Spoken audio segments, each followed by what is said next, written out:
नमस्कार दोस्तों, आप सबका स्वागत है मेरे चैनल द अनटोल्ड पर। इसी चैनल पर कहानियों की एक सीरीज़ मैं शुरू कर रहा हूँ। कुछ कहानियाँ ऐसी होती हैं जो सुनाई नहीं जाती। कुछ कहानियाँ ऐसी होती हैं जिनको सुनाया जाता है, लोगों को मोटिवेट किया जाता है।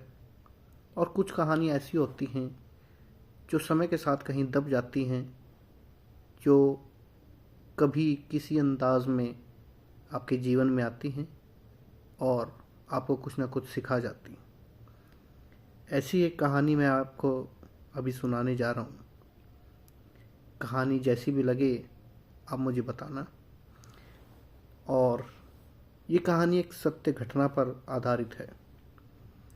कहानी को शुरू करूँ उससे पहले मैं आपको बता दूँ कि जो भी आपका पॉइंट हो, जो भी रिव्यू हो, अच्छा बुरा, वो आप कमेंट सेक्शन में बताना। तो चलिए कहानी शुरू करते हैं। कहानी है जोधपुर की। जोधपुर में दो दोस्त थे, अंकित, समीर। दोनों अच्छे दोस्त थे। गर्मियों के दिन थे। आमतौर पर आपको पता है जोधपुर बहुत ही तपिश और गर्मी वाला इलाका है, जोधपुर राजस्थान। अंकित और समीर दो दोस्त थे। रोज़मर्रा के अपने काम से वो वापस घर आते हैं। बहुत गर्मी थी। दोनों खाना खाते हैं, दोनों अपने अपने घर में। तभी बहुत तेज बारिश शुरू हो जाती है। आमतौर पर बहुत कम होता है जोधपुर में बारिश का होना। होती है तो बहुत कम बारिश होती है। उस दिन रात को बारिश बहुत हुई, बहुत तेज बारिश हुई। यही कोई समय होगा 10:30 या 11 बजे, और बहुत तेज बारिश हुई। अब अंकित के पास उसी एक दोस्त का फ़ोन आता है जिसका नाम नवीन है। नवीन फ़ोन करके कहता है कि ऐसे ऐसे मैं 15-20 किलोमीटर दूर हूँ और मेरी बाइक ख़राब हो गई है और मैं रास्ते में फंस गया, तो मुझे लेने आ जाओ। इस पर अंकित एक बार सोचता है कि बारिश हो रही है, दोस्त फंसा है, तो दोस्त की मदद करनी चाहिए। अंकित अपने दोस्त समीर को, जिसको अभी अभी वो घर छोड़ के आया था, उसको फ़ोन करता है कि ऐसे ऐसे उसके पास एक फ़ोन आया है नवीन का, तो चल उसको लेने चलते हैं। अंकित गाड़ी उठाता है, समीर को पिक करता है और चल पड़ता है अपने दोस्त को लाने। गूगल मैप से लोकेशन वो डाल देते हैं। अब बारिश चल रही है। चल क्या रही है, हो रही है, बहुत तेज़ बारिश हो रही है। दोनों चल पड़ते हैं। अब जब उस लोकेशन के आसपास वो पहुंचने को होते हैं तो गूगल मैप बंद हो जाता है। थोड़ा सा लोकेशन दिखाता है, फिर डाइवर्ट हो जाता है। अब गूगल मैप का आप सभी को पता होगा कि वो शॉर्टेस्ट रूट दिखाता है, कभी कभी गलत भी बता देता है। ऐसा आप सभी के साथ हुआ होगा। या फिर गलत तो नहीं बताता, लेकिन वो ऐसा रास्ता बता देता है जहाँ पर आप कभी गए नहीं, जहाँ पर आप जिस व्हीकल से जा रहे हैं वो रास्ता कच्चा होता है, पक्का होता है। गूगल मैप्स कुछ ऐसी चीज़ें बता देता है। लेकिन उस रोज़ गूगल मैप ऐप ही बंद हो गया। अब उनके पास जो लोकेशन थी वो लोकेशन के आसपास तो थे, लेकिन एग्जैक्ट लोकेशन पर नहीं थे। बारिश बहुत तेज़ हो रही थी। उन्होंने अपने दोस्त को फ़ोन किया कि हम तेरे आसपास हैं और हमारा गूगल मैप चल ही नहीं रहा है। इवन समीर के फ़ोन में भी गूगल मैप नहीं चल रहा था। वो चलते रहते हैं। उन्होंने फ़ोन किया अपने दोस्त को, नवीन को। नवीन ने कहा कि ऐसे आप सीधे रोड से एक डाइवर्जन लोगे, डाइवर्जन से थोड़ा सा चलते ही एक घर है, खेतों में ये घर था और उस घर में मैं हूँ। जब ये बात उन्होंने फ़ोन पर करी तो उसके बाद उनको अंदाज़ा हुआ कि हाँ ठीक है, हम आस पास ही हैं। बारिश अब भी हो रही थी और तेज़ हो रही थी, लेकिन रास्ता नहीं मिल रहा था। ना तो कोई घर था, ना ही कुछ और कोई होटल, ना ही कोई आदमी, कोई नहीं। आमतौर पर गांव में ऐसा माहौल होता है कि लोग 6-7 बजे खाना खाकर सो जाते हैं। अब गूगल मैप भी नहीं चल रहे हैं। फ़ोन पर बताया था कि 1-1.5 किलोमीटर के आसपास ही हैं हम, जो पहचान बताई उन्होंने, लेकिन घर नहीं दिख रहा था। अंकित को लगा कि हम गलत रास्ते पर चल पड़े। उन्होंने वापस वहीं आए जहाँ पर गूगल मैप चल रहा था।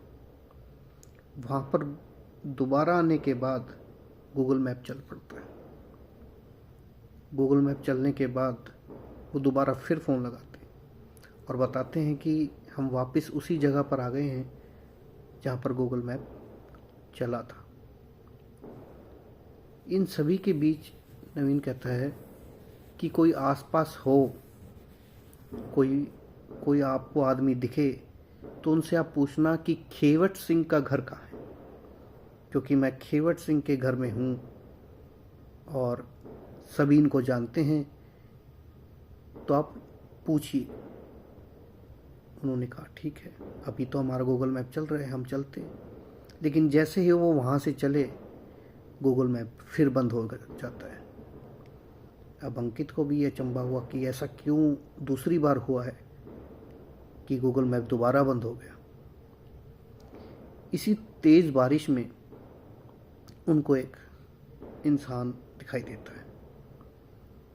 उस इंसान ने कुर्ते पजामे पहन रखे थे और वो एक बिजली के खंभे के पास खड़ा था। अंकित ने गाड़ी रोकी और पूछा, भाई साहब, हमें खेवट सिंह के घर जाना है। और उस शख्स ने पहले तो कुछ जवाब नहीं दिया, लेकिन फिर बाद में उसने बोला कि खेवट सिंह का रास्ता इस कच्ची सड़क से होकर जाता है और 5 मिनट के बाद आपको खेत में, वो जो कच्ची सड़क है वो खेत में जाकर आपको खेवट सिंह के घर पर छोड़ देगी। अंकित ने पूछा कि आप इस समय इतनी रात को इतनी तेज़ बारिश में क्या कर रहे हैं? कहीं तो आप भी, मैं आपको कहीं पे छोड़ दूं। उस शख्स ने कहा कि मैं बिजली मिस्त्री हूँ, तार टूट गई थी तो मैं उसको ठीक करने आया हूँ। अंकित को एक बार तो ताज्जुब हुआ कि ऐसी बारिश में, वो भी बिना किसी ग्लव्स के, बिना किसी ऐसे प्रोटेक्शन के, सादे कुर्ते पजामे में एक आदमी रात को 11:30 बजे।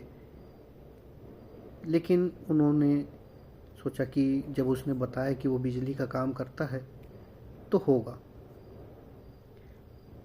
अब वहाँ से उसको धन्यवाद करते करते अंकित ने उसका नाम पूछ लिया। उसने अपना नाम सरदार सिंह बताया। सरदार सिंह को धन्यवाद बोल के वो चल पड़ते हैं। कच्ची सड़क, जैसा कि सरदार सिंह ने बताया था, वो कच्ची सड़क सीधी खेवट सिंह के घर जाती है। वहाँ पे वो अपने दोस्त नवीन को मिलते हैं। उन्होंने चाय बनाई थी। चाय उन्होंने पी तो उन्होंने बताया कि ऐसे ऐसे हम तो भटक गए थे, हमारा गूगल मैप भी नहीं चल रहा था, लेकिन फिर एक शख्स हमें मिले जिसने हमें इस घर का पता बताया। और जैसे ही अंकित ने ये बात कही कि हमें कोई मिला है, तो उन्होंने पूछा कि क्या नाम बताया। उन्होंने अंकित ने बताया कि सरदार सिंह नाम था उनका और वो बिजली का काम करते हैं इसी गांव के। अब जो ही अंकित ने सरदार सिंह का नाम लिया, घर वालों के पैरों तले जमीन खिसक गई। क्योंकि सरदार सिंह को गुजरे ज़माना हो चुका था।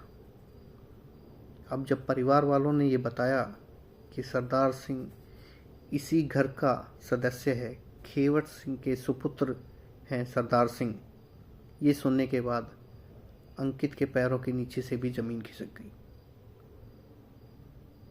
कुछ समय के लिए सन्नाटा रहा, डर का माहौल भी था, लेकिन जो भी था, कहानी यही कहती है कि वो सरदार सिंह कौन था और वहाँ पे क्या कर रहा था। वो वापस चले अपने दोस्त को लेकर। उसी बिजली के खंभे के पास से वो गए। उन्होंने नवीन को बताया कि यहाँ पर, इस जगह पर हमें वो सरदार सिंह मिला था जिसने हमारी मदद करी घर ढूंढने में, लेकिन उस समय वहाँ पर कोई नहीं था।